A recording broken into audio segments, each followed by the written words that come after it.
वेदान्तरामायणकरुणालब्धवेदान्तित्वं श्रीमच्छ्रीवासयोगीश्वरगुरुपदयोर्तितस्वात्मभारम् श्रीमच्छ्रीरङ्गनाथात्वयमुनिकृपया प्राप्तमोक्षाश्रमम् श्रीमद्वेदान्तरामायणमगलं संश्रये देशिकेऽग्रम् दिशन्तु मे देव सदा त्वदीयाः दयातरङ्गांशनाकटाक्षाः श्रोत्रेषु पुंसाम् अमृतं शरन्तीं सरस्वतीं संस्कृतकामधेनुं तमप्यनवधिं वन्दे करुणावरुणालयं विषशैलतटस्थानां स्वयं व्यक्तिमुपागतम् अकिञ्चननिधिं सोऽधिमभवद्वद्विभद्वयोः अञ्जनाद्रीश्वरदयाम् अभिष्टौ विनिरञ्जनां जीवनं जगतां जीयात् किमप्यपगतस्पृहम्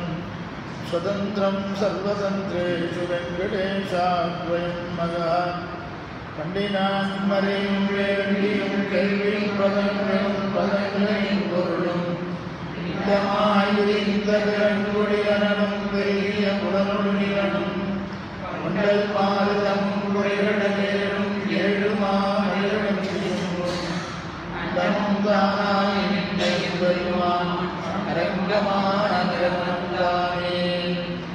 ஆறாவதுவாய் வன்மின் மாயா மாயாமூர்த்தியாய் ஆறாவதுவாய் அடியே நாவி அகமே சித்திப்பாய் ஈராவணையாண்டாய் திருக்குழந்தை ஊரா உணர்ந்தான் குழந்தையினம் குழந்தையோ நீராதுந்தஸ்தனகிரிகளி சுத்தம் போர்ஜ கிருஷ்ணம் பாராஜ்யம் சம்ஸ்ருதிசதசுரசித்தவித்யாபயந்தி கோசித்ராயாம் சதநிலையம் யாவதாத்யவந்தே கோதாதஸ்யே அமிதமிதம் பூஜையே வாஸ்து பூயா அன்னமய குருய ஆண்டாமரங்கே பன்னிதிருப்பாவை வன்மதியம் இந்தியான் பாடிக் கொடுத்தாள் நற்பாமாலை பூமாலை சூடி கொடுத்தாளை சொல்லு சூடி கொடுத்த நுகர்குடியே வருவாய் ஆடி அருள வல்வரையாய் நாளில் எங்கடவர்க்கு என்னின் மாற்றம் நாம் கடவா உடனே வேய குரலில் பிடிவந்தூராடி பூரம் மேன்மேலும் நிறவிழந்த விக்ரசிக்கன் தூய திருமகனாய் வந்த அன்பனாக்கு தாய் மாலை முடிசூடி கொடுத்தமானதே நேயமுடன் திருப்பாவை பாடலாரைந்தும் நீருரைப்பாமாலை ஆய புகழ் 143 அன்புடனே அடியே தர்ம செய்தியே ஸ்ரீ விஷ்ணு சித்த உலநந்தனகள் பாடலே ஸ்ரீரங்கராஜ கணிதஞ்சமயோக திருஷ்யாம் சாட்சாத் சமாம் கருணையா கமலாநிவாண்யாம் ஓராமரண்ய சரணம் சரணம் பிரபந்தே மாயனே மன்னவட மதுரையனை தூயவரினே எம்மை துறைவனை ஆயர் குலத்தில் தோன்றும் அணிகளை தாயை குரல்வழக்கம் செய்த தாமோதரனை தூயோமாய் வந்து நாம் தூணர் தூவிக் கொண்டு வாயினால் பாடி மனத்தினால் சிந்திக்க ஓய விளையும் புகழவான் என்றனவும் தீனில் தூசாகும்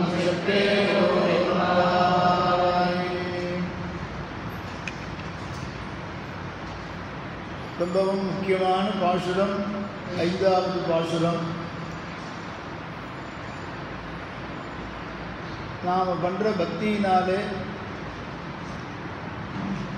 நாம் அனாதிகாலமாக செஞ்சிருக்கிற பாபங்களும் சரி, இப்பொழுது செஞ்சிருக்கிற பாபங்களும் சரி, தெரியாமல் செய்யப்போகிற பாவங்களும் சரி, இந்த ஜென்மாவுக்குள்ளேயே எல்லா பாவங்களும் பக்தி பண்ணாலே போயிடும். ஆனால் அந்த பக்தியானது தைலதாராவது அவிச்சின்ன ரூபமாக இருக்கணும். தைலத்தை எண்ணெயை மேலேந்து கீழே சேர்த்தாக்க எப்படி இடைவெளி இல்லாமல் இருக்குமோ அப்படி நடுவில் விட்டு போகாதபடி அந்த பக்தி இருக்கணும். காலக்ஷேபம் மாதிரி விட்டு விட்டு போகக்கூடாது. தொடர்ந்து காலக்ஷேபம் கேட்கணும். அந்த மாதிரி எவன் ஒருவன் பக்தி பண்ணுகிறானோ அந்த பக்தியினாலே நம்முடைய பாவத்தை எல்லாம் நாம் போக்கிடலாம் சுலபமாக. அந்த பக்தி செய்தால் ஆகாத காரியமே கிடையாது. இதை உடையவர் சாதிக்கிறார். நாம் பண்ணியிருக்கிற பாவங்கள் அநேகம் இருக்க,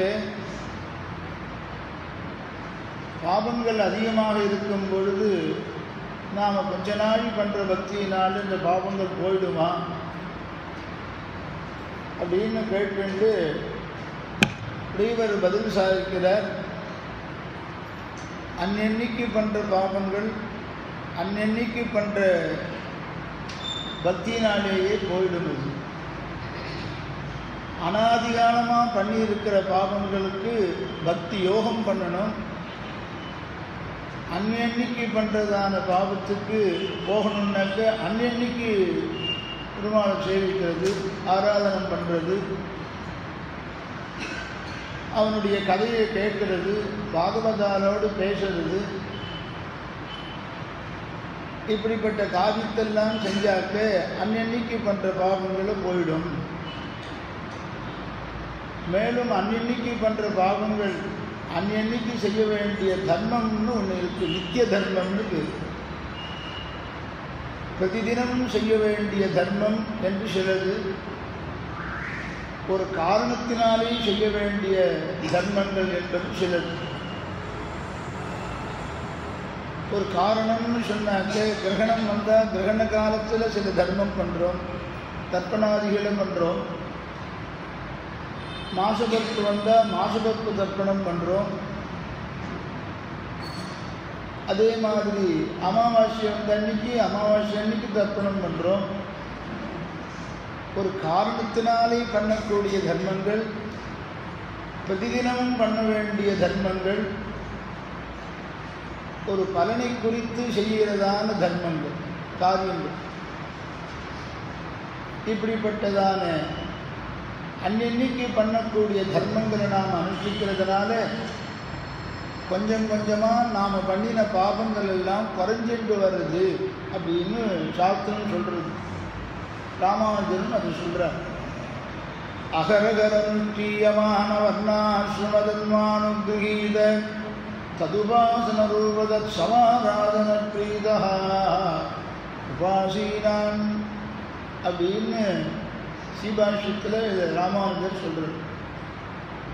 அன்னன்னைக்கு பண்ணுற தியானத்தினால அன்னன்னைக்கு பண்ணுறதான மனதினால பண்ணுற பாவம், வாக்குனால பண்ணுற பாவம், சரீரத்தினால பண்ணுற பாவங்கள்லாம் போயிடுவது.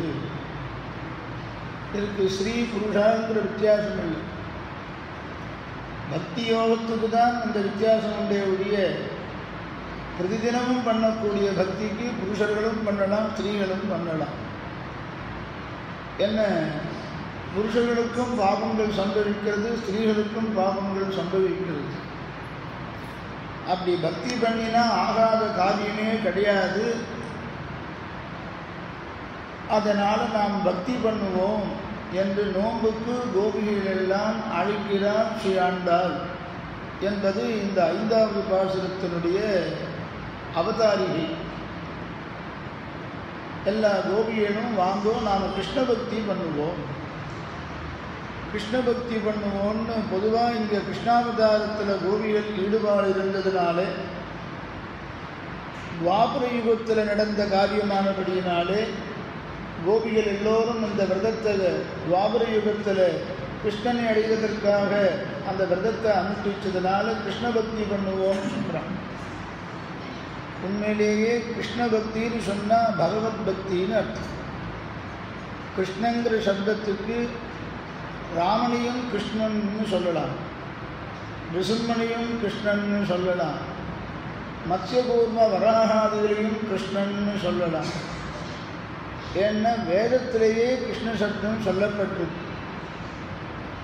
அப்போ கிருஷ்ண சப்தத்துக்கு என்ன பொருள் அப்படின்னா கிருஷி பூபாஷக சப்தா. கிருஷின்னு சொன்னால் இந்த பூமியில சொல்றது. நஷ்யதன் நிர்வதிவாஜகா, இந்த பூமியில் உள்ளவாளெல்லாம் விடுவித்து மோட்சத்தை கொடுக்கறது தான் கிருஷ்ணன். அப்படின்னு பார்த்தா எல்லா பெருமாளும் எல்லா அவதாரங்களும் தான் மோட்சத்தை கொடுக்கறதுக்கோசரம் வந்தது. ஆனாலும் பொதுவாக கிருஷ்ணன்னு சொன்னால் எல்லாருக்கும் துவாபர யுகத்தில் அவதாரம் பண்ணின அந்த எம்பெருமானிடத்தில் தான் நமக்கு ஞாபகம் வருது. ஆக கோபிகைகளும் அந்த காலத்தில் பிறந்ததுனால கிருஷ்ண பக்தி பண்ணுவோம், நம்ம விரதத்தை அனுஷ்டிப்போம், எல்லாரையும் வாங்கோன்னு கூப்பிடுறா. பக்தியினால் ஆகாத காரியமே கிடையாது. ஆக செய்த பாவங்கள் எல்லாமே போயிடும். நாம் செய்த பாவங்கள் தான் பகவானிடத்தில் நாம் போக முடியாதபடி தடுக்கிறது. அந்த கிருஷ்ண பக்தி பண்ணுவோம் வாருங்கோன்னு கூப்பிடுறா. ஒரு கோபிகை கேள்வி கேட்கிறதாக வியாக்கியாதாக்கள் அனுபவிக்கிறார். 5 லட்சம் பெண்கள் வந்திருக்கா இந்த விரதத்தை அனுஷ்டிக்கிறதுக்கு. ஒருத்தர் சொன்னால் எல்லாரும் அப்படியே கேட்கறதுன்னு ஒன்று உண்டு. ஆனால் ஒவ்வொருத்தருக்கும் கேள்வி கேட்கிற உரிமை உண்டு. ஒரு கோபிகை கேள்வி கேட்டாலாம். என்ன கேள்வின்னா, பகவானிடத்தில் பக்தி பண்ணால் நம்முடைய கோடிக்கணக்கான பாவங்கள் எல்லாம் போயிடுன்னு பிரமாணம் சொல்லிருக்கு. பல விக்னங்கள் வரும். நாம் 1 மாத காலம் இந்த விரதத்தை அனுஷ்டிக்கணும், பாவி நோன்பை 1 மாத காலம் நோக்கணும். நல்ல நாளாக பார்த்துருக்கியா? நோன்பு நோக்கிறதுக்கு புறப்படுறியே நல்ல நாளாக இருக்கா? ஏன்னா விக்னங்கள் வரும்னு சாஸ்திரம் சொல்லியிருக்கு. எது எதுக்கு விக்னம் வரும் அப்படின்னா தடங்கள் வரும்னு சொன்னான். உண்மையை சொல்லணும்னு ஒருத்தன் ஆசைப்பட்டாக்க 100 மடங்கு தடங்கள் வரும். அது உண்மையை சொல்லாதபடி பண்ணும். சத்தியம் சதே விக்னானாம். தபஸ் பண்ணணும், ஜபம் பண்ணணும்னு ஆசைப்பட்டா 1000 மடங்கு தடங்கள் வருமா. சகஸ்திரே நததா தபா.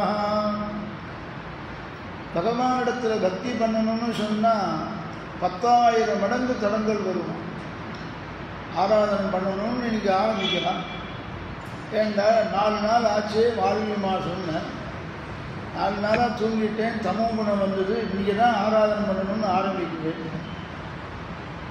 பாவம் ஆற்றுல தேவிகள் காத்தால் எழுந்து அடுப்பெல்லாம் ஊட்டி பெருமாள் சன்னிதான் தொடச்சி விரிச்சு வச்சு பொங்கல்லாம் பண்ணி சுத்தமாக வச்சுருந்தேன். சரி, ஆற்றுக்கார் இன்றைக்கி தனுர்மாச ஆராதனை பண்ண போகிறார். அந்த சமயம் பார்த்து என்ன பண்ணான்னு எழுப்பினா, பாவம் தலையெல்லாம் பண்ணி வச்சுட்டு எழுப்பினா எழுந்திருக்கலாம். சில பேரை எழுப்புறது கஷ்டம். எழுந்திருக்கும்போது வல்லுன்னு விழுன்னு சொல்லி சில ஆற்றுக்கார் வல்லுன்னு விழு. எல்லாம் எழுந்திருக்க போ.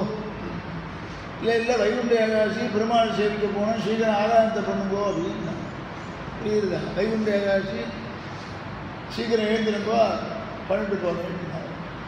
நீ போ பண்ணி வச்சுட்டு போ, நான் ஆராதனை பண்ணிக்கிறேன். நல்லா வந்து பார்த்தா கொட்டாப்பியாக தூங்கிட்டு இருக்கு. முதல்ல இப்போ தூங்கிட்டு அதே மாதிரி தூங்கிட்டு நான் ஆராதனை பண்ணிக்கிறேன்னு சொன்னேன்னா என்ன பண்ணுறது? பிரதிபந்தகம், கர்மாங்கிற பிரதிபந்தகம் வந்து தமோ குணத்தை அதிகமாக ஆக்கிட்டு தூக்கத்தை கொடுத்துருக்கு. உலகத்திலேருந்து எல்லாம் திரண்டு வர வைகுண்ட ஏகாதசி சேவிக்கிறது. ஒரு சத்துவகுணம் இருக்க வேண்டாமான்னா சத்துவகுணம் நிறையா வந்துடுச்சு. காலக்ஷேபம் கேட்டுன்னு எப்படி தெரியுது? எல்லாரும் பெருமாள் சேவிக்க போயிட்டாங்க, இங்கே வரல. அதனால பெருமாளிடத்தில் பக்தி பண்ணணும்னாக்க விக்னா ஆயுதேன கோவிந்தே நிடாபக்திர் நிவாரியதே. ஆக பலவிதமான பிரதிபந்தகங்கள் வருமே. ஆக 1 மாதம் நோக்க வேண்டிய நோன்பாக இருக்கு, அனுஷ்டிக்க வேண்டிய நோன்பாக இருக்கு, பார்த்துட்டு பண்ணலாமே அப்படின்னு ஒரு கோபிகை கேட்டாங்க. அதை பாவனோம்ப கிருஷ்ணனை குறித்து பண்ணுறோம், விக்னம் ஏற்படக்கூடாது, ஒரு மாதம் முழுவதும் பண்ணணும், நம்மால் முடியுமா அப்படின்னு யோஜனை பண்ணிட்டு விரதத்தை ஆரம்பிக்கிறோம் அப்படின்னு சொன்னார். அதுக்கு ஏன் இப்படி சந்தேகப்படுறது? ராமனுக்கு உத்தேசம் பண்ண பட்டாபிஷேகம் நின்று போச்சு அப்படின்னு அந்த கோபிகை கேட்டான். பட்டாபிஷேகம்னு முடிவு பண்ணிட்டு நின்று போச்சு, அந்த மாதிரி நம்ம நோன்பு நின்று போனாலும் போயிடலாம், பல விக்னங்கள் வரும், யோஜனை பண்ணி விரதத்தை அனுஷ்டிக்கலாமே அப்படின்னு அந்த கோபிகை கேட்டால், ராமனுடைய பட்டாபிஷேகம் நின்று போச்சான். எதனால் நின்றுதுன்னா, தசரத சக்கரவர்த்தி தானே பட்டாபிஷேகம் பண்ணி வைக்கணும்னு முடிவு பண்ணான். ஒரு கால் தசரத சக்கரவர்த்திக்கு ராமனுக்கு பட்டாபிஷேகம் பண்ணி வைக்கிறதுக்கு இஷ்டம் இல்லையோ, அதனால் நின்று போச்சா?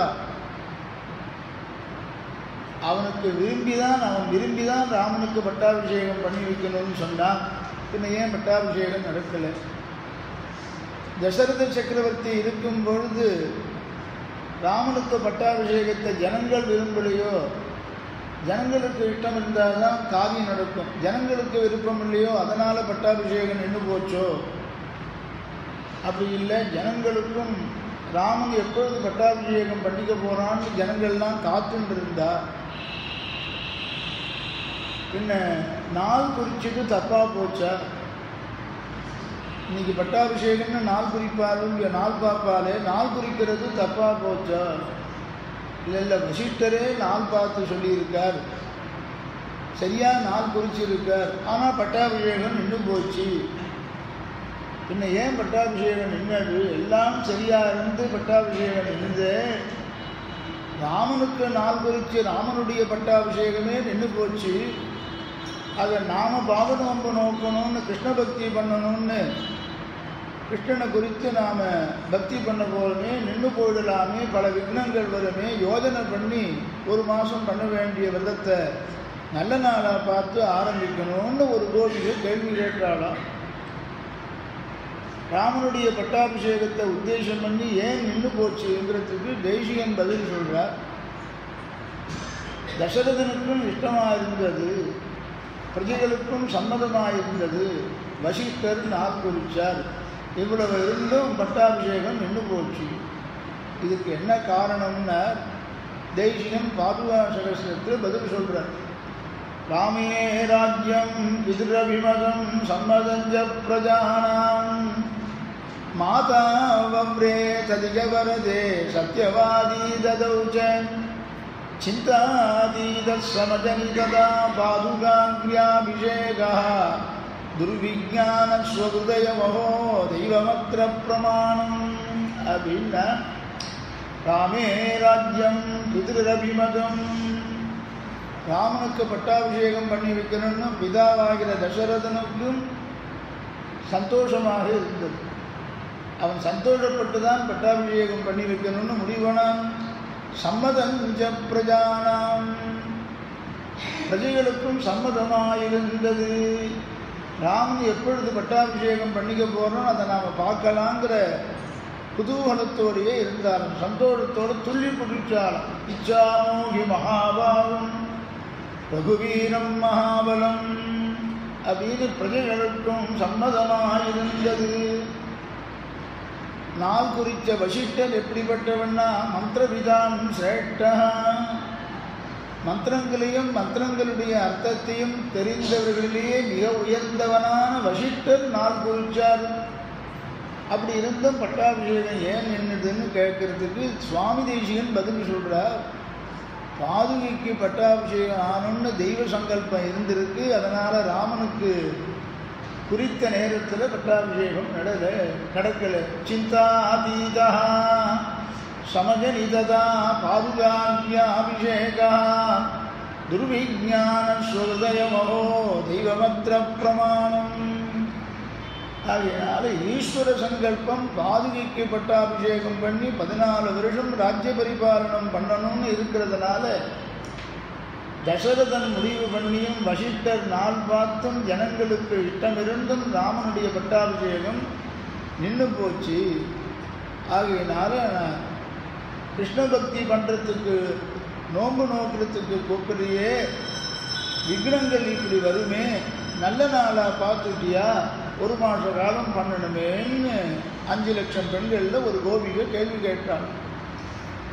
ஆண்டாள் கேட்டாளா, சரி இது ராமனுடைய பட்டாபிஷேகம் நின்று போச்சுன்னு சொல்றியே, சுக்ரீவ சரணாகதி நடந்ததே, சுக்ரீவ சரணாகதி நடந்ததா இல்லையா? சுக்ரீவனை பெருமாள் ஏற்றுண்டாரா இல்லையா? விபீஷண சரணாகதி நடந்தது, திரௌபதி சரணாகதி நடந்தது, திரௌபதி சரணாகதி பலனை கொடுத்ததா இல்லையா? அது சுக்ரீவ சரணாகதி பலனை கொடுத்ததா இல்லையா? விபீஷண சரணாகதியை விபீஷண பகவான் ஏற்றுண்டாரா இல்லையா அப்படின்னு ஆண்டாள் பதில் சொன்னாலாம். பகவான் தன்னுடைய காரியத்தை நிறுத்தினாரும் நிறுத்திப்பான், தன் சேர்ந்தவாளுடைய காரியத்தை அவளுக்கு பலன் கொடுக்காமல் ஒருபோதும் போக மாட்டான். பட்டாபிஷேகம் ஆகுங்கிற தன்னுடைய காரியத்தை நிறுத்திண்டான், கொஞ்சம் தள்ளி போட்டான். அப்புறம் பட்டாபிஷேகம் ராமன் பண்ணிண்டான். முதல்ல குறித்த நேரத்தில் பண்ணிக்கல, அதுக்கு எவ்வளவோ காரணங்கள் இருக்கு. ராமாவதாரத்தினுடைய உத்தேசம் ராவண வதம் ஆகணும், இன்னும் எவ்வளவோ தர்மங்களெல்லாம் லோகத்துக்கு எடுத்து காண்பிக்கணுங்கிறதுக்கோசரம் தனக்கு குறித்த நேரத்தில் தான் பட்டாபிஷேகம் பண்ணிக்காம பாதுகைக்கு பட்டாபிஷேகம் நடக்கும்படி சங்கல்பிச்சுட்டான். ஆக சுக்ரீவ விபீஷண சரணாகதியிலெல்லாம் நடக்கும்படி பண்ணான்னு பக்தர்களுடைய காரியத்தை ஒருபோதும் நிறுத்த மாட்டான். ஆக நாம் பக்தி பண்ணுவோம். அந்த ராமன் தான் கிருஷ்ணனாக அவதாரம் பண்ணியிருக்கான். அவனிடத்தில் பக்தி பண்ணாக்க ஆகாத காரியம் ஒன்றுமில்லை, அவனிடத்தில் போய் பக்தி பண்ணுவோம் அப்படின்னு ஆண்டாள் எல்லா கோபிகளையும் கூப்பிட்றாளாம். யாரிடத்தில் பக்தின்னா, இந்த பிரபஞ்சத்தில் எல்லாரையும், இந்த உலகத்தில் எல்லாரையும் மோகிக்கும்படி செய்த ஒரு அவதாரம் கிருஷ்ணாவதாரம் தான். ராமாவதாரத்தில் மோகிக்கும்படி பண்ணலையான்னா, ராமாவதாரத்தை விட கிருஷ்ணாவதாரத்தில் தான் எல்லாருக்கும் மோகம் ஜாஸ்தி, அதிக ஆசை கிருஷ்ணாவதாரத்தில் தான் ஜாஸ்தியாம். சுவாமி வேதாந்த தேசிகன் பேசுகிறார், அந்த கிருஷ்ண ரூபந்தான் என் கடைசியில் என்னுடைய தியானத்தில் பெருமாள் வரார். நான் எல்லா பெருமாளையும் உபாசனம் பண்ணிட்டு இருக்கேன். என்னுடைய கடைசி காலத்தில் தியானத்தில் எந்த பெருமாள் வரணும்னு கேட்டால் வேணுகோபாலன் வரணும். வேணுவை புல்லாங்குழல் வச்சுட்டு இருக்கிற கிருஷ்ணன் தான் மம அந்திம பிரயாணி ஏன்னு அந்த மாதிரி சொன்னார். தேவப்பெருமாளும் சேவிச்சார். கடைசியில் ரங்கநாதனை வந்து சேவிச்சுட்டு இங்கே தானே பரமபதிச்சார் தேசியன். ஆனால் அவருக்கு கடைசி காலத்தில் என்ன பெருமாள் வேணும்னு கேட்டால் கிருஷ்ணன் வேணும்னு கேட்டார். அதராவித சாரு வம்சநாளா மகுடாலம்பி மயூர பிஞ்சமாலா ஹரிநீலசிலா விபங்கணீலா பிரதிவாசந்து மம அந்திம பிரயாணே. அந்திம பிரயாணம்னா கடைசி பிரயாணங்கிறது. எப்போ தேகம் கீழே விழுது பாருங்கோ, மரணம் ஏற்படுது பாருங்கோ, அதுதான் அந்திம பிரயாணமா. அதில் அந்த கிருஷ்ணன் வந்து சேவை சாதிக்கணும்னு சொன்னேன். ஏன்னு கேட்டாக்க, ராமாவதாரம் வந்தாக்க என்ன குறைஞ்சிடுமா, ரிஷம்மன் வந்து சேவை சாதிச்சா என்ன குறைஞ்சி போயிடுமா அவருக்கு? ஏன் இந்த வேதாந்த தேசியம் கிருஷ்ண ரூபத்தை கடைசியில் வரணும்னு கேட்டுண்டா அப்படின்னு கேட்டுண்டு நம்முடைய பெரியவாள்லாம் நிர்வாகம் பண்ணுறா. நிருசிம்மாவதாரத்திலையும் உபகாரம் பண்ணியிருக்கான். தான் தான் எல்லா இடத்துலையும் பரவி இருக்கேன், எல்லா இடத்துலையும் இருக்கிற வஸ்து தான் தாங்கிறது நிருசிம்மாவதாரத்தில் காண்பிச்சுட்டான். அந்தர்பவிச்ச தத் சர்வம் வியாபிய நாராயணஸ்திதா என்று வேதம் சொன்னபடி எல்லா வஸ்துக்களையும் நான் நிறைந்திருக்கேன்னு காண்பிச்சென்ற அவதாரம் நிருசிம்மாவதாரம். அதனால் நிருசிம்மாவதாரமும் வசதி தான். அடுத்தது ராமாவதாரத்தை எடுத்துட்டா அவன் என்ன பண்ணான்னு கேட்டால், தன்னுடைய அவதாரத்தை முடிச்சுண்டு பரமபதத்துக்கு போகும் பொழுது அயோத்தியில் இருந்த அத்தனை பேரையும் அழிச்சுட்டு போனான். அன்று சராசரங்களை வைகுந்தத்து ஏத்தி அப்படின்னார் ஆழ்வார் பாசுரத்தில். அன்று திரேதாயுகத்தில் அதனுடைய முடிவில் சராசரங்களி வைகுந்தத்து ஏத்தி எல்லாரையும் மோட்சத்துக்கு ஏற்றிட்டு போனாங்கிற. அப்படின்னா அர்த்தம் கஷ்டப்பட்டு அழிச்சுட்டு போனான்னு அர்த்தம். கீழே பள்ளத்தில் ஜலம் இருந்ததுன்னு மேட்டுக்கு அந்த ஜலத்தை கொண்டு வரணும்னு அதுக்குன்னு தகுந்த மாதிரி மேலே கொண்டு வரணும். கீழே இருக்கிற ஜலத்தை மேலே கொண்டு வரணும்னாக்க எவ்வளோ சிரமப்பட்டு கொண்டு வரணும். அந்த மாதிரி சம்சாரத்தில் இருக்கிற ஜனங்களை எல்லாம் மோட்சத்துக்கு கொண்டு போகிறதுங்கிறது அவ்வளோ சாமானிய காரியம் இல்லை. யாரையாவது கேட்டு காலக்ஷேபம் வேணும்னா கேட்கலாம், மோட்சத்துக்கு வரையான்னு கேட்டால் இல்லை இல்லை சுவாமி இருப்போம் அப்புறம் நான் வரேன் இல்லை. ஆனால் ராமாவதாரத்தில் என்ன பண்ணான்னா அன்று சராசரங்களை வைகுந்தத்து ஏற்றி மோட்சத்துக்கு வரைன்னு சொன்னால் ஒருத்தரும் வரமாட்டாள் இல்லையா. ஒரு கதை ஒன்று சொல்லியிருக்கு இந்த இடத்துல. ராமானுஜர் எல்லாத்துக்கும் மோட்சம் கொடுக்குறேன்னாரு, புரியுதா? எல்லாருக்கும் மோட்சம் கொடுக்குறேன்னாரு. மோட்சம் ராமானுஜரை கேட்டால் கிடைச்சிடும். ஏன்னா ஆச்சாரியன் கொடுக்குறேன்னு சொன்னால் பெருமாள் மோட்சம் கொடுத்துடுவோம். அதனால்தான் நம்ம ஆச்சாரியாவை பிடிச்சிக்கிறோம். அவன் சிவாஜி பண்ணலன்னு பகவான் மோட்சம் கொடுக்க மாட்டான். ஆச்சாரியன் உத்தரவு போடுறானா பெருமாளுக்குன்னு பிரமாணங்கள் சொல்லுது.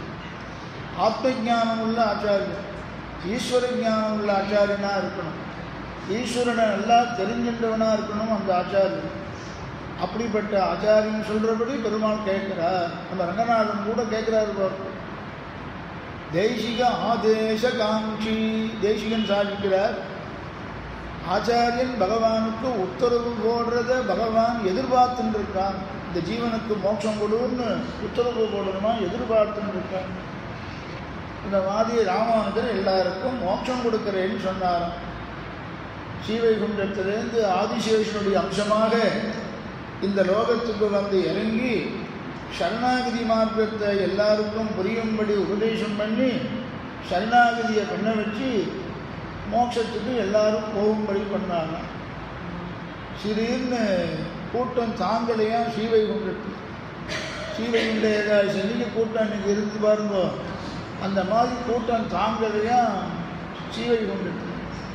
என்னடா விசேஷம் இன்னைக்கு? என்ன இந்த ராமானுஜர் கீழே போயிருக்காரு இல்லையோ, ஸ்ரீபெரும்புதூருக்கு போயிருக்காரு இல்லையோ, சரணாகதி மார்க்கத்தை எல்லாருக்கும் உபதேசம் பண்ணிட்டா எல்லாரும் சரணாகதி பண்ணிட்டு அவாவா தேகம் முடியும் பொழுது எல்லாரும் மோட்சத்துக்கு வர கூட்டம் நெரிசல் தாங்கலை அப்படின்னு சொன்னார். சரின்னு மோட்சம் கொடுக்கிறார் ராமானுஜர்னு பிரசித்தமாயிடுச்சு. இப்படி யார் யார் தன்னிடத்தில் வந்து சரணாகதியை அனுஷ்டிச்சுக்கிறாளோ அவளுக்கெல்லாம் அவள் கேட்குற காலத்தில் மோட்சம் போகும்படி ஏற்பாடு பண்ணாராம்.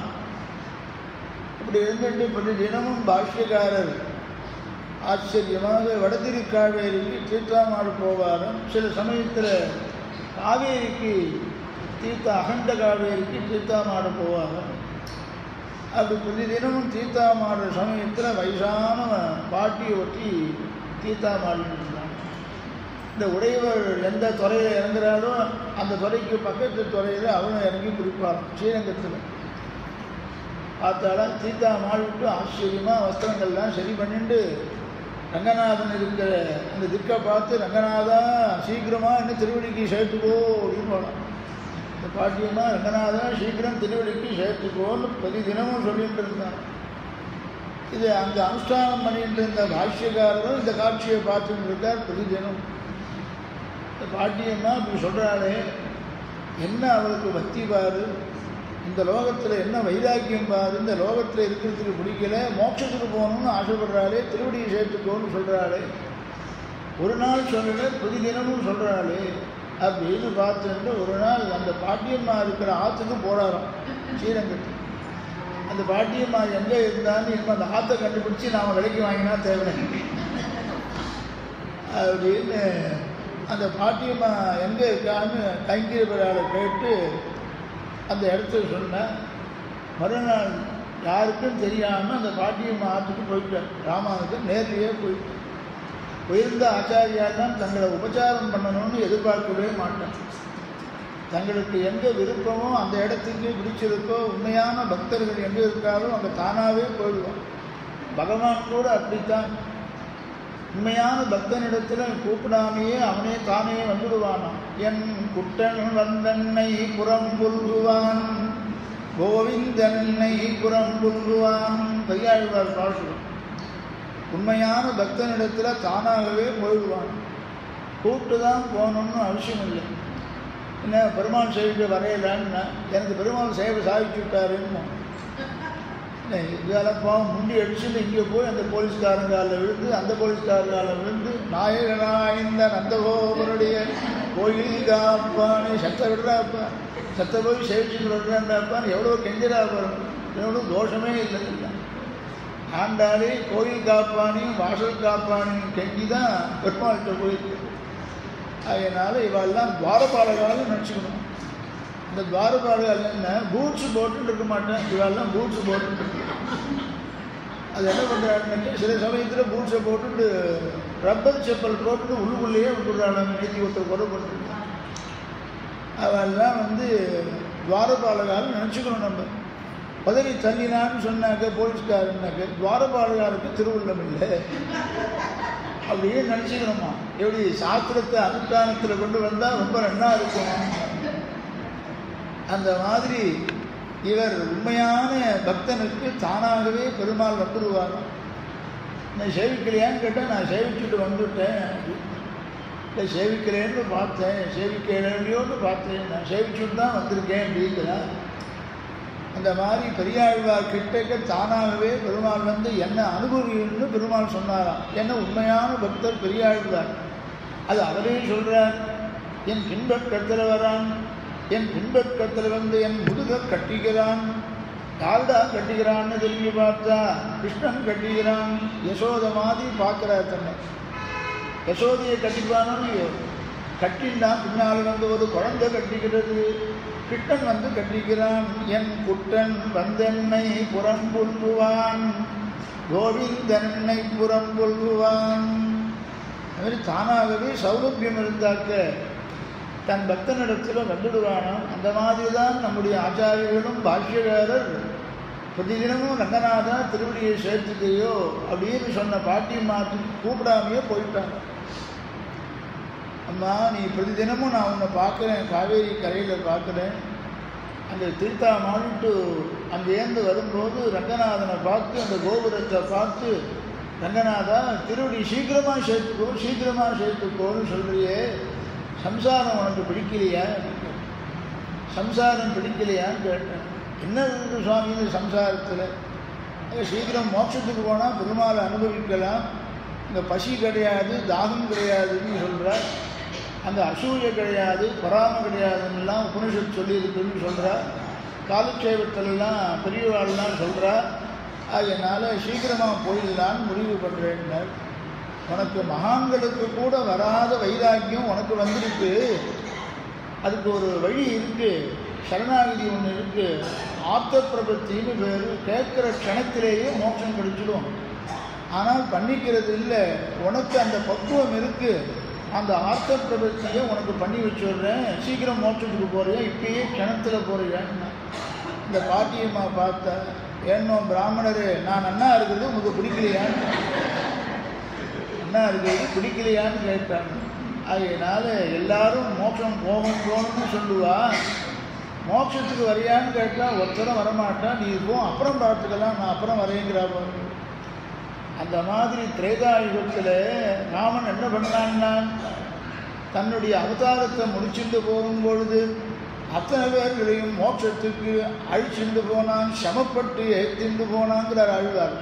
அன்று சராசரங்களை வைகுந்தத்து ஏற்றி கீழே இருக்கிற ஜலத்தை மேலே கொண்டு வர்றது எவ்வளோ சமமோ அந்த சம்சாரத்திலிருந்து மேலே கொண்டு போகிறான் எல்லா ஜனங்களையும் அப்படின்னார். அந்த ராமாவதாரம் வசதி இல்லையா, நிருசிம்மாவதாரம் வசதி இல்லையா? நிருசிம்ம பக்தி பண்ணுவோன்னு கூப்பிடலாமே, கிருஷ்ண பக்தி ராமபக்தி பண்ணணும்னு கூப்பிடலாமே, கிருஷ்ண பக்தி பண்ணுவோன்னு ஆண்டாள் இருக்கு கூப்பிட்றா அப்படின்னு கேட்டால், நிருசிம்மன் வேறல்ல, கிருஷ்ணன் வேறல்ல, ராமன் வேறல்ல, கிருஷ்ணன் வேறல்ல. எங்கடான்னு கேட்டா அந்த நிருசிம்மன் தான் கிருஷ்ணனாக வந்தான்னு நிருசிம்மனையே கிருஷ்ணனாகவும் அனுபவிப்பான். முதல்லையே சொல்லியிருக்கேனே, இந்த லோகத்திலிருந்து மோட்சத்தை அடைவதற்கு யார் வழியை சொல்கிறாரோ அந்த எம்பெருமான்கள் எல்லாமே கிருஷ்ணங்கிற சப்தத்தினாலே அழைக்கப்படுகிறார் அப்படின்னு பொருள் சொன்னமோ இல்லையோ. ஆண்டாள் கிருஷ்ணன் கிருஷ்ணன் கிருஷ்ணன்னு சொல்லிருக்காரு இல்லையோ. கடைசியில் சொப்னத்தில் எந்த பெருமாள் வந்தார்? சொப்னத்தில் எந்த பெருமாள் வந்தார்? வாரணமாயிரம் எல்லாரும் சொல்கிறாரு இல்லையோ. கடைசியில் எந்த பெருமாள் வந்தார்னா அறிமுகனச்சுடன் கைமேல் என் கை வைக்க பொறிமுகம் தட்ட கணாக்கண்டேன் தோழினான். அறிமுகனச்சுடன் கைமேல் என் கை வைக்க பொறிமுகம்னு நிசும்மன் அர்த்தம். இந்த நிசும்மன் தான் வந்தான். அழகியான் தானே அறிவுருவம் தானே. அழகு அழகுன்னு சொல்லணும்னா இந்த நிசும்மாவதாரம் தான் அழகு. புரியுறதா? அதை நிசும்மன் வேறு இல்லை, கிருஷ்ணன் வேறு இல்லை. சொப்னத்தில் வந்ததும் கிருஷ்ணன் தான் தான் நான். ஆக ராமாவதாரத்தில் வைகுந்தத்து ஏற்றி இன்னும் கிருஷ்ணாவதாரத்தில் கிருஷ்ண பக்தி பண்ணணும்னு ஏன் கூப்பிட்டார்னு கேட்டால், அன்று சராசரங்களை வைகுந்தத்து ஏற்றி திரேதாயுகத்தில் இருந்தவால வைகுந்தத்துக்கு அழிச்சுட்டு போனான். அதுவும் அயோத்தியில் இருந்த ஜனங்கள் எல்லாம் அழிச்சுட்டு போனான்னு ஆழ்வார் பாசுரம் விட்டு சொல்கிறார். எங்கென்னார் கற்பார் ராம பிரான எல்லாம் மற்றும் கற்பரோ புற்பா முதலா புல்லரும்பாதி ஒன்றொன்றியே நற்பால் அயோத்தியில் வாழும் சராசரம் முற்றவும் நற்பாலு குறித்தனன் நான் முகனார் பெற்ற நாட்டிலே. அயோத்தியில் இருந்த சராசரங்கள் எல்லாம் வைகுந்தத்து ஏற்றி. அது வசதி இல்லையா? கிருஷ்ணாவதாரத்தில் அர்ஜுனனை யாஜனா வைத்து பகவத்கீதைங்கிறதான ஒரு உபதேசத்தை பண்ணி என்னை எல்லாரும் ஆசிரியக்கலான்னு கிருஷ்ணாவதாரத்தில் சொல்லிட்டு போனான். சர்வதன்மான் பரித்யஜ்ய மாமேகம் சரணம் விரஜாம் அகம் த்வா சர்வபாபேப்யः மோக்ஷயிஷ்யாமி மா சுஜா அப்படின்னு பகவத்கீதையை பாருங்கோ. கிருஷ்ணாவதாரத்தில் இருந்தவாளுக்கும் மோட்சத்துக்கு காரணமாக இருந்தது. துவாபர யுகத்துக்கு பிறகு இன்றளவும் ஏன் நாளைக்கும் இந்த கிருஷ்ணாவதாரத்தில் அவன் பண்ணின உபதேசமாகிற பகவத்கீதையை கேட்டு எல்லாரும் மோட்சத்தை அடையலாம். அப்படிப்பட்ட உபகாரம் பண்ணியிருக்கிறதுனால அந்த கிருஷ்ணனிடத்திலேயே பக்தி பண்ணுவோம். நமக்கு தெரிஞ்சு கல்கி இன்னும் வரப்போகிறது. இப்போ கடைசியாக இருக்கக்கூடிய அவதாரம் கிருஷ்ணாவதாரமானபடியினால சுவாமி தேசிகன் அந்த கிருஷ்ணாவதாரத்தை தன்னுடைய மனதில் அந்திம காலத்தில் இருக்கணும்னு ஆசைப்பட்டார். அப்படிப்பட்ட கிருஷ்ண பக்தி பண்ணுவோம். மாயனை மண்ணு வடமதுரை மைந்தனை தூய பெருநீர் யமுனைத்துறை இவனை ஆயர் குலத்தினில் தோன்றும் அணிவிளக்கை தாயை குடல் விளக்கம் செய்த தாமோதரனை தூயோமாய் வந்து நாம் தூமலர் தூவித் தொழுது வாயினால் பாடி மனத்தினால் சிந்திக்க போய பிழையும் புகுதருவான் நின்றனவும் தீரில் தூஷாகும் செப்பேரோர்வாய். ஆக நம்முடைய பாபங்கள் எல்லாம் தீயிலப்பட்ட தூசி மாதிரி பொசுங்கி போயிடும் கிருஷ்ண பக்தி பண்ணா. அகம் த்வா சர்வபாபேப்யா மோக்ஷயிஷ்யாமி. கடைசியில் சொன்ன ஸ்லோகம் சரம ஸ்லோகம். அதாவது கடைசியில் என்ன, கீதையில் உபதேசத்தில் கடைசியான ஸ்லோகம் இது. இந்த சர்வதர்மான் பரித்தஜுக்கு அப்புறமும் ஸ்லோகங்கள் இருக்கு. ஆனால் உபதேசத்தில் கடைசியில் பண்ண ஸ்லோகம் இந்த ஸ்லோகம். அந்த ஸ்லோகத்தில் எல்லா பாபங்களும் என்னிடத்தில் பக்தி பண்ணினா, என்னிடத்தில் சரணாகதி பண்ணா போயிடும்னு, பாபங்கள் போகும்னு அங்கே சொன்ன கருத்தையே தீரில் தூஷாகம் செப்பு போய பிழையும் ஏற்கனவே செய்த பாவங்கள் புகுதருவான் நின்றனவும். இப்போ புதுசாக செய்ய போகிற மனதினாலேயோ வாக்கினாலேயோ சரீரத்தினாலேயோ செய்ய போகிற பாவங்கள் எல்லாம் என்னை ஆசிரியிச்சார், என்னிடத்தில் பக்தி பண்ணினார், என்னை சரணாகதி பண்ணினார் போயிடும்னு அவன் சரமஸ்லோகத்தில் சொன்னது. அதே அர்த்தத்தை இந்த கீதோபனிஷத்து அவன் சொன்னது. இது கோதோபனிஷத்து, கோதையினுடைய உபனிஷத்து தான் திருப்பார். அதனால அந்த கிருஷ்ணனை பக்தி பண்ணுவோம் மாயனை அப்படின்னா மோகயித்வா ஜெகத் சர்வம் கதா சொந்தானமுத்தமம் அப்படின்னு சொன்னான். மாயனைன்னு சொல்லும்பொழுது என்ன அர்த்தம்னா, மாயையை உடையவன் மாயன். மாயைன்னு எதற்கு பேருன்னா, நாம் இருக்கிற இந்த பிரகிருதிக்கு மாயன்னு பேர். இதுக்கு யார் சுவாமின்னு கேட்டால் கிருஷ்ணன் தான் சுவாமி. இந்த மாயையாகிற உலகம் நமக்கு வேண்டும்னு நாம் யாரும் ஆசைப்படலை. ஏன்னு கேட்டால் உண்மையில்லாத லோகம் இது. உண்மையில்லாத லோகத்தில் யாராவது நிஜத்தை சொல்கிறாள்ன்னா ஒருத்தரும் நிஜத்தை சொல்ல மாட்டோம். நிஜத்தை சொல்கிற மாதிரி இருப்பா, அப்புறம் போய் பார்த்தா வேறு ஒன்று சொல்லுவான். இத்தனை நாள் என்கிட்ட இந்த சுவாமி பேசிகிட்டு இருந்தாருன்னா, இல்லை அப்புறமா என்ன பேசுகிறாரோ அதை பார்த்துங்கோ அப்படின்னா, உண்மையில்லாத வாழ்க்கையை, இந்த வாழ்க்கையும் உண்மையில்லாத வாழ்க்கை. இப்படிப்பட்ட வாழ்க்கையில் நாம் இருக்கணும்னு ஆசைப்படணுமா? ஆக இந்த பிரகிருதி உண்மையில்லாதது, ஆனால் எப்பொழுதும் இருக்கக்கூடியது. இதிலிருந்து விடுபடணும்னு ஆசை வரணும் நமக்கு. அந்த விடுபடணும்னு ஆசை வந்தால் இதை எப்படி தாண்டதுன்னு கேட்டால் பகவான் கிருஷ்ணன் தான் சொல்லியிருக்கு.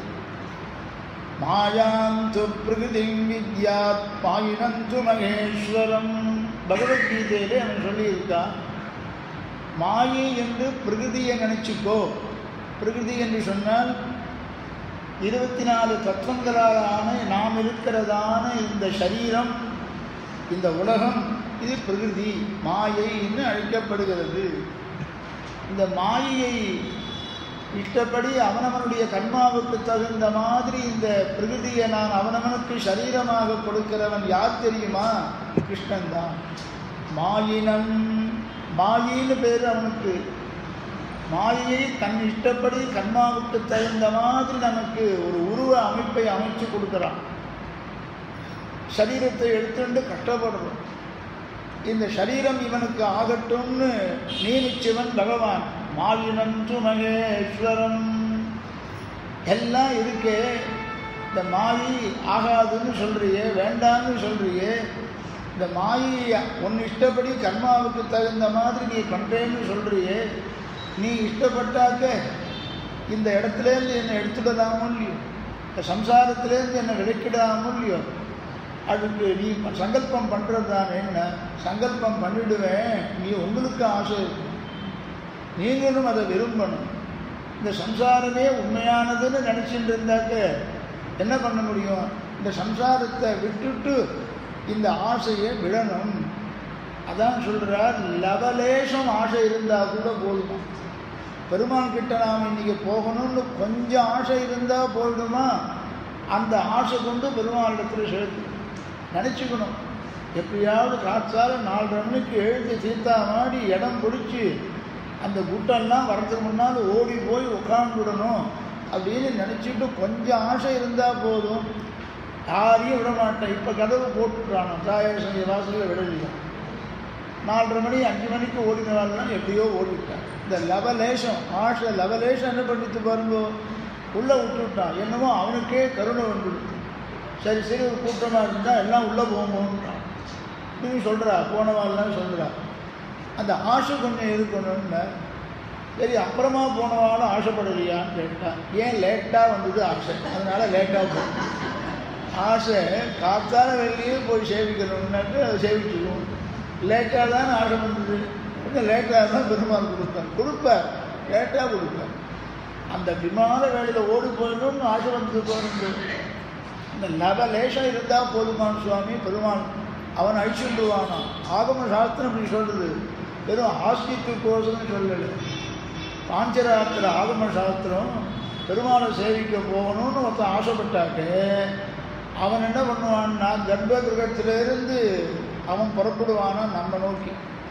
நாம் ஆற்ற விட்டு அவனை நோக்கி புறப்பட்டாக்க 4 அடி எடுத்து வச்சாக்க அவன் 10 அடி கர்ப்ப கிரகத்தை வச்சு எடுத்து வச்சு நம்ம நோக்கி வருவான். எங்கேயாவது நடக்கக்கூடிய சாத்தியமாக? வெறும கதை வேணா சுவாமி உபன்யாசம் பண்ணனா எங்கே நடக்கிறது அப்படின்னு கேட்டால் நடக்கும், பிரத்யட்சமாக நடக்கும். நாம் ஆசைப்பட்டால் யாராவது ஒருத்தரை அங்கே அனுப்பிச்சி வைப்பான். அவன் நேரில் வருவானுன்னா யாராவது ஒருத்தர் அனுப்பிச்சி வச்சு பண்ணுவான். கூட வருகிறா, பெருமாள் சேவைக்கு வருகிறா, என்னோட வந்துட்டாக்க அப்படியே போயிடலாம் அப்படின்னு அழிச்சிட்டு போயிடா பாருங்க. பெருமாள் இப்படி தான் காமிப்பார். அவரே வருவாருன்னா யாராவது பிரதிநிதியை அனுப்புகிறார், நீ பெருமாள் சேவைக்கு போயிட்டு வந்து வரப்போ. அந்த மாதிரி பெருமாளை சேவிக்கிறதுக்கு போகணும்னு நமக்கு லேசம் ஆசை இருந்துட்டா போதும், அவன் கர்ப்பகிரகத்திலேருந்து புறட்டு வந்து யாரையாவது வச்சு நம்ம அழிச்சுட்டு போயிடும். அதை தான் ஆழ்வார் சொல்கிறார், பற்றுடை அடியவருக்கு எளியவன், பற்று உடையவர்களுக்கு எளியவன். ஆசை லவலேசம் இருந்தாலும் கூட போதும்னு திருவாய்மொழியில் பகவத் விஷயத்தில் வியாக்கியானத்தை அனுபவிச்சுருக்கோம். அவன் நம்பிடுவான். அதுக்கோசரம் 4 அடி எடுத்து வச்சானா, போயிட்டு போகாமல் திரும்பிட்டானா ஆற்றுக்கு. ஏண்டா திரும்பினேன்னா, 4 அடி எடுத்து வச்சா அவன் வருவான்னு சொன்னேனே, அதுக்கு வேணும்னு எடுத்து வச்சுட்டு பரீட்சை பண்ணுறதுக்கோசரம் பண்ணால் வரமாட்டானா. பெருமாள் வராரா பார்ப்போம், ஐஷுக்கு போகிறாரா பார்ப்போம்னு பரீட்சைக்கோசரம் அது பண்ணக்கூடாது. 4 அடி எடுத்து வச்சுட்டு ஏதோ அசந்தர்ப்பம் என்ன தெரியுமோ இல்லையோ அவரை பரவ வச்சுட்டாருன்னு நீ சொல்லுவோம். மெனக்கெட்டு பாவம் இவன் திருமணிட்டு பந்தர்மணிட்டு ஏகாதசி அன்னைக்கு தீர்த்தா மாடிட்டு, குளிரில் தீர்த்தா மாடிட்டு, கிணத்து ஜலத்தை எடுத்து தீர்த்தா மாடிட்டு இவன் போகிற சமயத்தில் ஒருத்தன் வருவான் எழுத்தாப்புல. என்ன எங்கே எழுதுன்னா, நீ ஏகாதசி வைகுண்ட ஏகாதசி பெருமாள் சேவைக்குலாம் போயிருக்கேன்னார். நமக்கு தசராத்திரமா திரிராத்திரமான்னு கேட்டோம். யாரையோ ஒருத்தர் பேரை சொல்லி தசராத்திரமா 10 நாள் தீட்டா 3 நாள் தீட்டுக்காக வரணும்.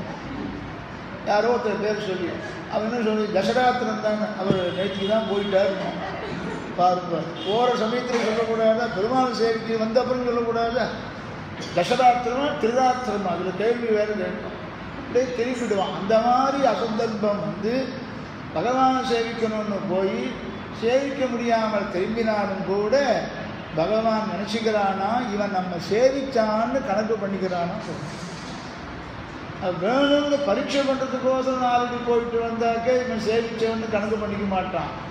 இப்படி அசந்தர்ப்பம் வந்துடுத்துனாக்க இவன் போகணுங்கிற உத்தேசத்தோடு தான் போனான். அப்படிப்பட்டவனை இவன் சேவிச்சவனாக கணக்கு பண்ணிக்கிறான்னு பாஞ்சராத்திர ஆகமும்னு சொல்கிறது. இந்த மாதிரி லவலேஷம் இருந்தாலும் போதும். ஆகையினாலே இந்த பிரகிருதி இருக்கு, இந்த லோகம் இருக்கு, இதை தாண்டணுங்கிற ஆசை கொஞ்சம் இருந்தால் போதும். மெய்யில் வாழ்க்கையை மையன கொள்ளும் இவ்வையம் தன்னிடும் உருவதில்லையான் ஐயோ அரங்கா என்று அழைக்கின்றேன். ரங்கநாதான்னு சொல்லிடுங்கோ போதும். ரங்கம் ரங்கமிதி பூயாது. ரங்கநாதன் சொல்கிறது கொஞ்சம் பெருசாக இருக்குன்னு அர்த்தம். ரங்கநாதன் சொல்கிறது கொஞ்சம் பெருசாக இருக்கான், எழுத்து பெருசாக இருக்கான். இன்னும் ஏதாவது சுருக்கி சொல்லலாமா, ரங்கின்னா ரங்கநாதன் நம்ம ரங்கி அப்படின்னு சில பேர் செல்ல பேர் வச்சு கூப்பிடுறார். எந்த பேரை வச்சு கூப்பிட்டாலும் பெருமாள் போக்கியமாக ஏற்றுப்பார்.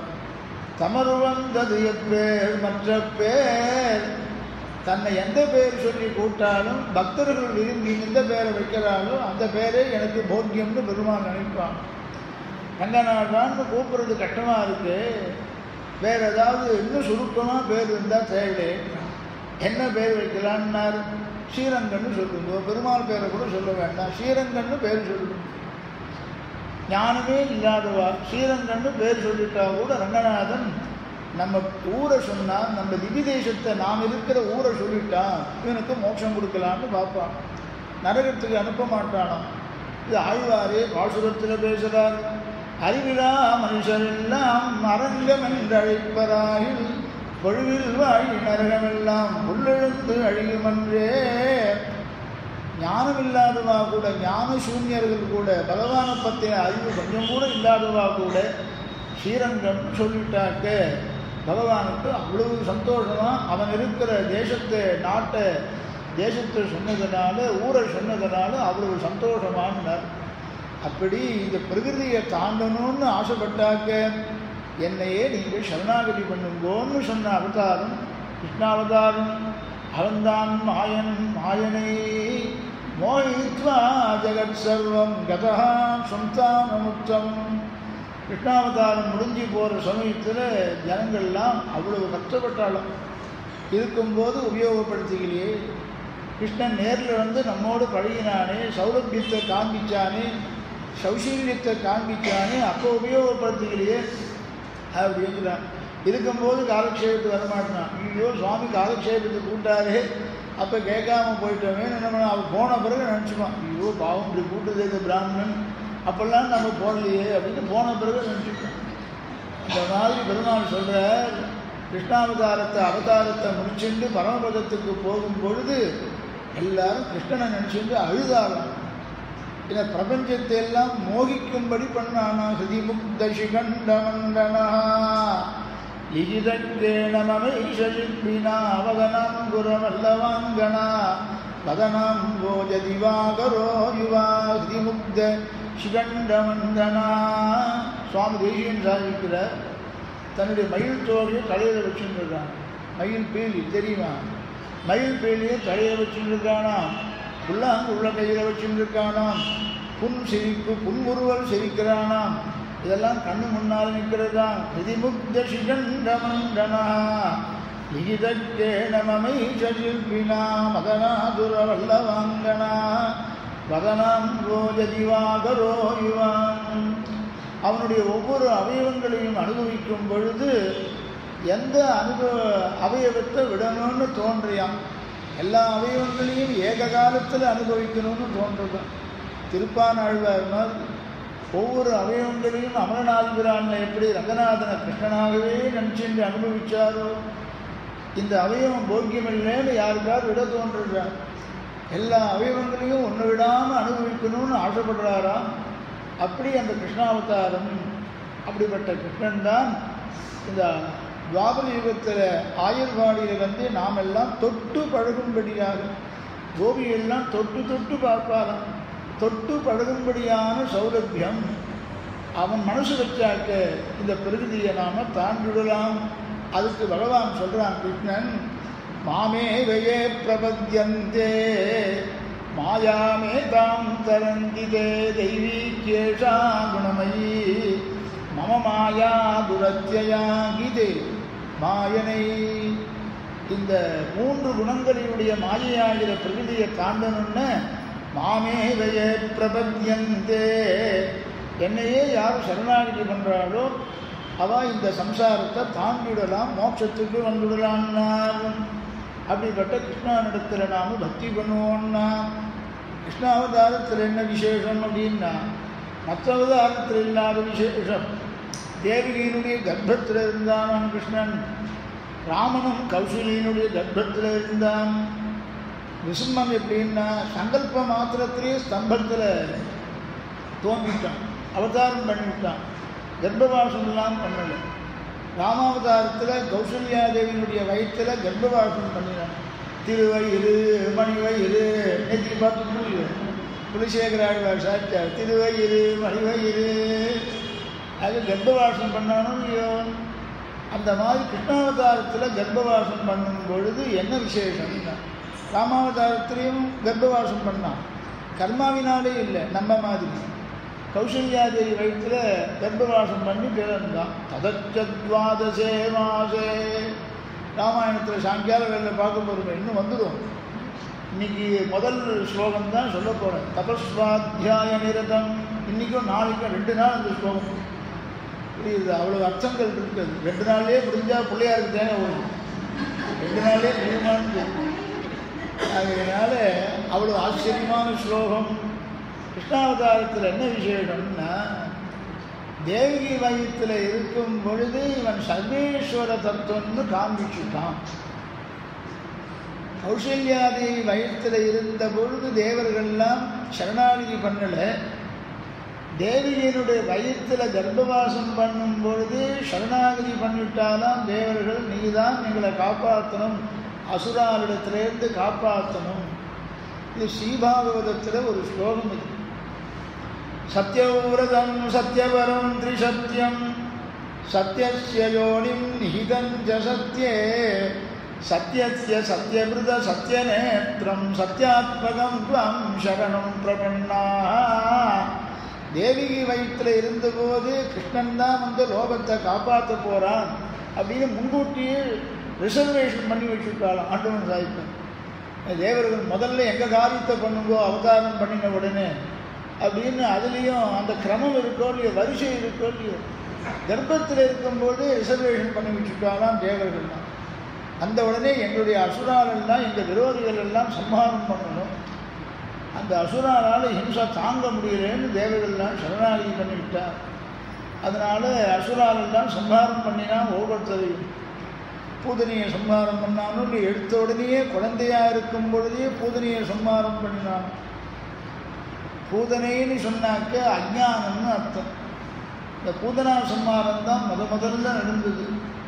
தாடகையினுடைய சம்ஹாரம் தான் ராமாவதாரத்தில் முதல்ல நடந்தது. பூதனா சம்ஹாரம் கிருஷ்ணாவதாரத்தில், தாடகையினுடைய வதம் ராமாவதாரத்தில் முதல்ல. என்ன அர்த்தம்னா அவதாரத்தினுடைய பிரயோஜனம் நம்முடைய அறிவின்மையை போக்குறது, அஞ்ஞானத்தை போக்குறது. அதுதான் சாஸ்திரங்கள் சொல்லிட்டு பூதனை தாடகைன்னு சொல்கிறதான் நம்முடைய அஞ்ஞானம். அஞ்ஞானத்தை போக்கி ஞானத்தை கொடுக்கறது தான்.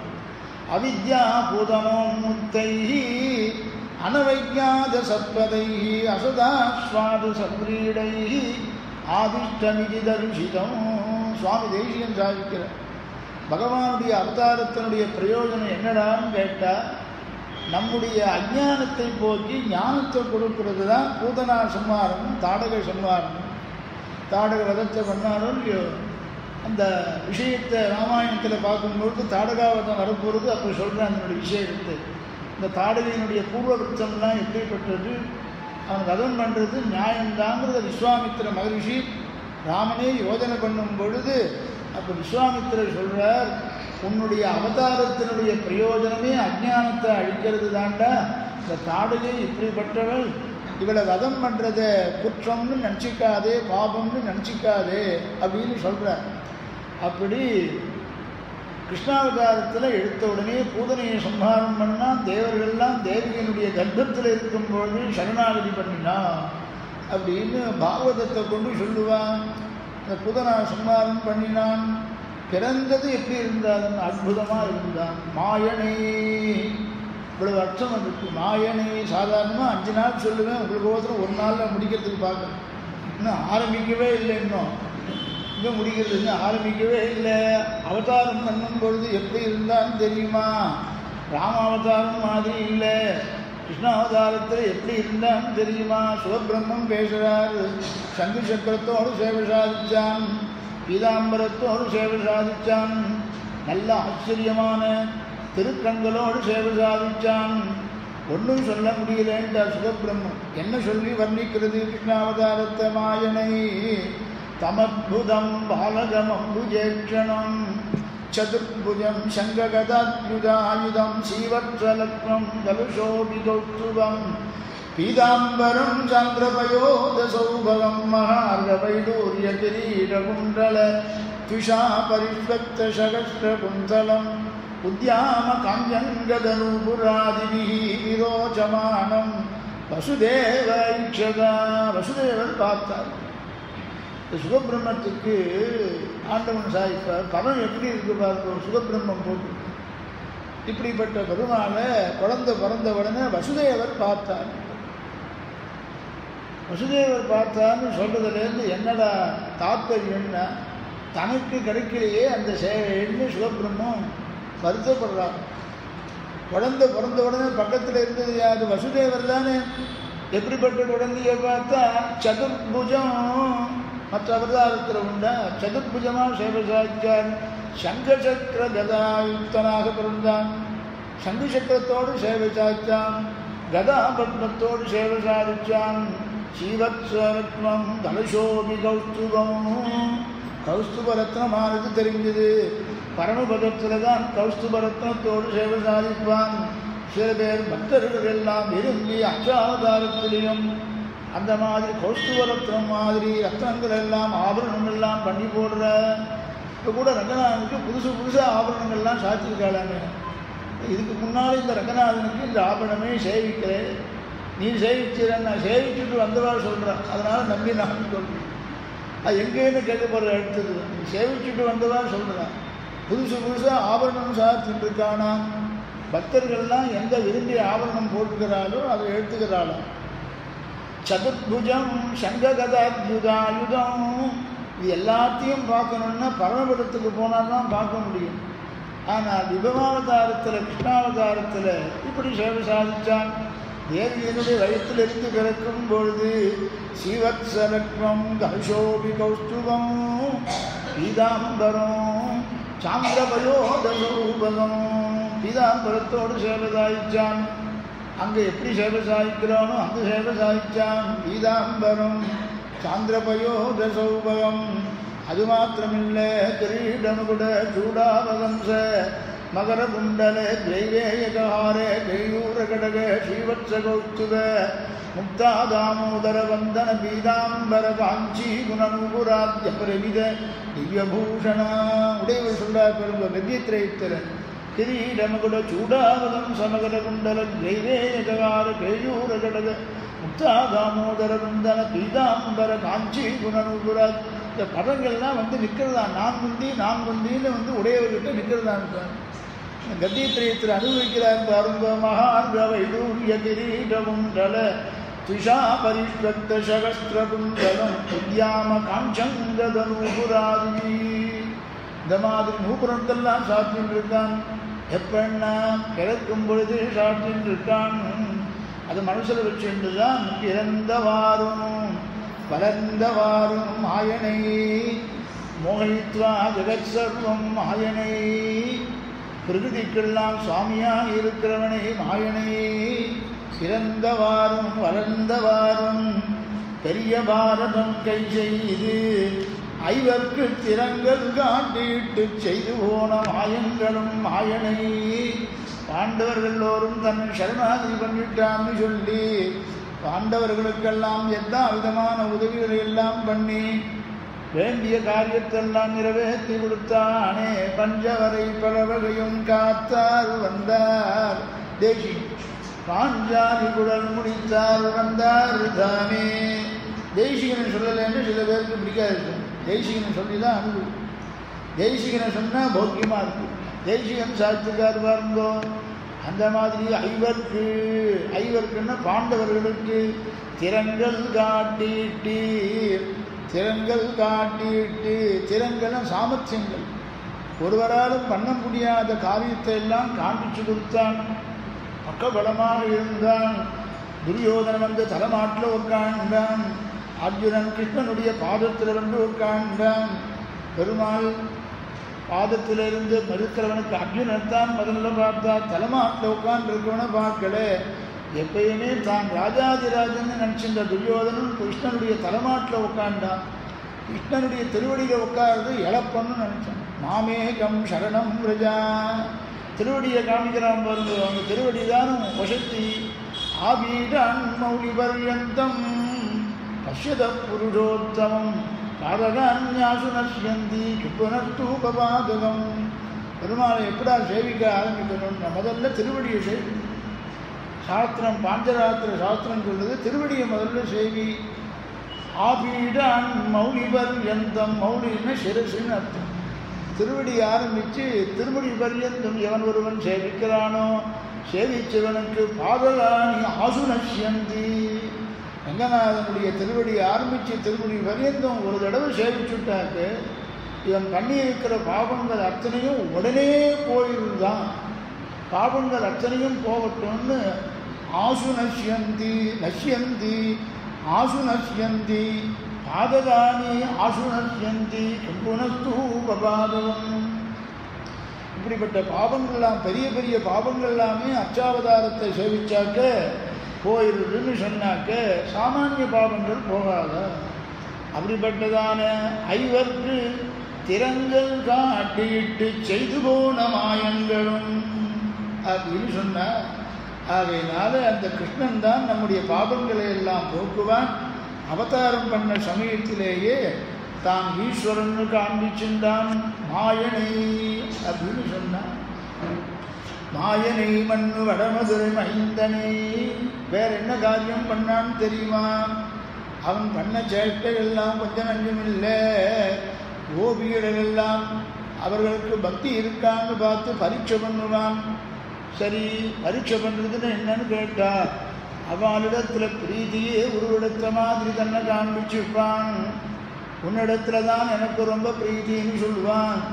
என்னிடத்தில் இருக்கிற பிரியம் மாதிரி எல்லாத்தையும் பிரியம் உண்டான்னு கேட்டுருவாளாம். சில பேர் என்ன மாதிரி தான் எல்லாத்தையும் பிரியமானு கேட்டுருவாளாம். இல்லை இல்லை உன்னிடத்துல தான் பிரியம்னு சொல்லுவானாம்.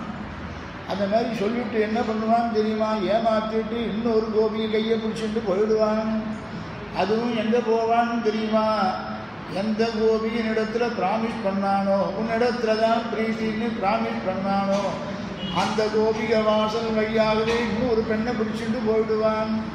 அந்த ப்ராமிஸ் பண்ண கோபிகை பார்த்துட போகிறாள் எங்கிறதுக்கோ அவசரம் முக்காடு போட்டுட்டு போவான். கூடலிட்டு போகின்ற போது நான் கண்டு நின்றேன், இன்னற்றவளை இங்கிட்டு வந்தாய் இன்னமங்கன் இடமங்கினியே. ஆழ்வார் பாசுரம் பேசுகிறார். மாயனை இப்படி ஆச்சரியமான காரியங்கள்லாம் பண்ணுவான். தன்னால் எல்லாம் பண்ண முடியும்னு நினச்சிப்பான். குழந்தை பிறந்த சமயத்திலேயே 14 லோகங்களும் என்னுடையதான்னு காண்பிச்சுட்டான். ராமாவதாரத்தில் காண்பிச்சுட்டானா, ஆத்மானம் மானுஷம் பண்ணியன்னே தன்னை ஒரு மனிதனாகவே காண்பிச்சுட்டான். கிருஷ்ணாவதாரத்தில் அப்படி இல்லை. மாயாய் பிறந்த நம்பியை மாயே செய்யும் மணாலனை ஏழா பொய்கள் உரைப்பானே. இங்கே போத கண்டீரே ஆண்டாள் நாச்சியார் திருமொழியில் பேசுகிறான். பிறந்த சமயத்திலேயே எல்லாம் என்னுடையதுன்னு தன் வயத்தில் காமிச்சாங்க.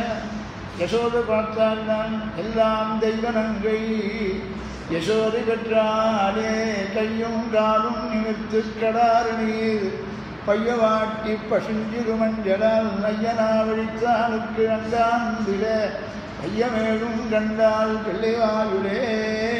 கல் தேய்ச்சி விடுறாளாம் யசோத கிருஷ்ணனுக்கு. கல் தேய்ச்சி விட்டுட்டு நாக்கு வழிக்கிறாளாம். அம்மாவளையை கொண்டு நாக்கு வழிக்கிறாளாம். நாக்கு வழிக்கும் பொழுது ஆச்சரியமாக 14 லோகங்களும் தெரிஞ்சுதான். என்ன லோகம் தெரிஞ்சது தெரியுமா, ஷடஜித்பவனமும் தெரிஞ்சது, ஆண்டவன் மணிமண்டபமும் தெரிஞ்சது, எல்லாம் தெரிஞ்சுதான். திருக்குழந்தாண்ட மணிமண்டபமும் தெரிஞ்சுதான். எட்டி பார்த்தா ஷடஜித்பவனமும் தெரிஞ்சுதான்.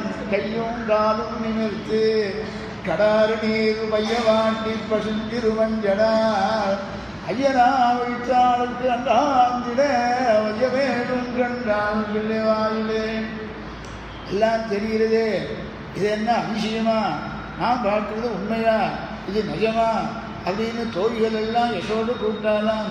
எல்லாரும் வாங்கோ, இப்படி அதிசயமா எல்லா லோகங்களும் கிருஷ்ணனுடைய வயிற்றில் தெரிகிறது, வந்து பாருங்கோ. பிரமையினால்தான் நான் சொல்கிறேனா, இது உண்மையா பொய்யா தெரியலையே, பாருங்கோன்னு எல்லாரையும் கூப்பிட்டாலாம். தோழிகள் எல்லாம் கூப்பிட்டாலாம். யசோதிக்கு அத்தனை பேரும் வேண்டிவாளாம். யசோதை கூப்பிட்றான்னு சொன்னவன்னா அத்தனை பேரும் வந்துட்டாலாம்.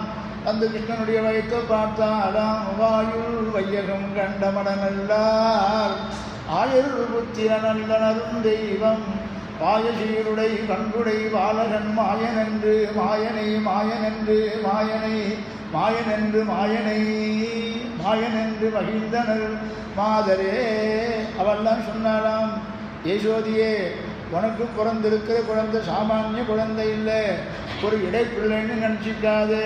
ஆயர் புத்திரனல்லன் அருந்தெய்வம் சாட்சாத் அந்த ஈஸ்வர தத்துவமே வந்து உனக்கு குழந்தையாக பிறந்திருக்கு அப்படின்னு அவெல்லாம் பார்த்துட்டு, ஆயர் புத்திரனல்லன் அருந்தெய்வம் பாயசீருடை கண்குடை பாலகன் மாயன் என்று மகிந்தனர் மாதரே. சதமகமணி நீலா சாரு கல்லாரஸ்தா சரவரணவிதாங்கி சாந்திரவாத்சல்ய சிந்து அலஜ விரிக்கிதா விஸ்ரபிதா கிருஷ்ணநாதா விரசதுதி கோதா விஷ்ணுசித்தா மஜான ஸ்ரீமதே வேதாந்தராமானுஜ மகாதேசிகாய நமः.